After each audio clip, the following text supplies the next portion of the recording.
There is a reason that we speak of New Year's resolutions, or purchase books from the self-help shelf, or hire life coaches. We aren't where we want to be. Yes, we may have contentment in some categories of our lives, but often we find certain segments of ourselves lacking. Whether it be what we find in the mirror, our wallet, or our soul, our life always seems to beckon us toward growth. We want different and better. But, if this desire is so universal and so predictable, why is it also not more potent? Why doesn't mere wanting produce change and transformation?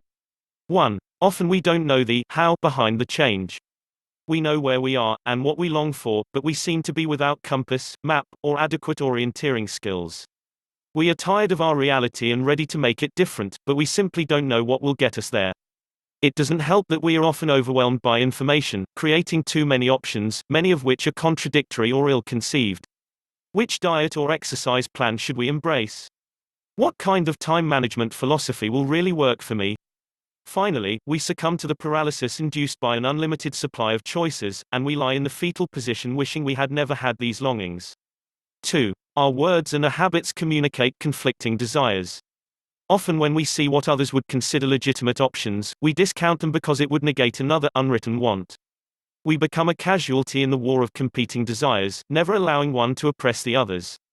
We want to finish that novel or screenplay, but we also want to sleep in late or enjoy a movie marathon. We want to have six-pack abs, but we also want to consume most of a large pizza and wave at the people in the gym on the way to Buffalo Wing Fest. I never tell clients that they can have everything they want. Having everything you want only comes to pass when you have realized how to want those things which bring you to your best life. This is an acquired skill, and it often eludes us. 3. We run from risk. Most of the obstacles in our path are smokescreens. We tell ourselves scary stories about what may happen if we venture too far away from the familiar. Start my own business. But you do know the current startup failure rate. Or, just walk up and introduce myself to that man, woman at the mixer. Sorry, I've been shot down too many times. It's said that only when the fear of staying the same usurps the fear of changing do we ever truly pull the trigger. I have rarely observed someone take a risk who felt the outcome came close to the horror they had envisioned for it. Actually, I've never observed it. 4. We don't attach action to it. At our foundation we are trained animals. We need active, intentional repetition to shape us into something different than our current selves. Action is the bridge from reality to fulfilled resolution. It even propels us across. Many times, if we would merely pull our goals down to repeating one intentional act daily, it would make a world of difference.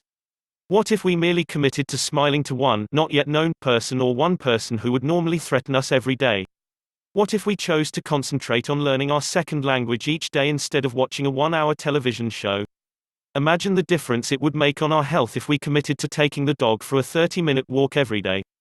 Change doesn't occur like a tidal wave, but more often as a perpetual stream. What are you choosing to allow to flow over you habitually now? Are they persistent habits aligned with your desired life?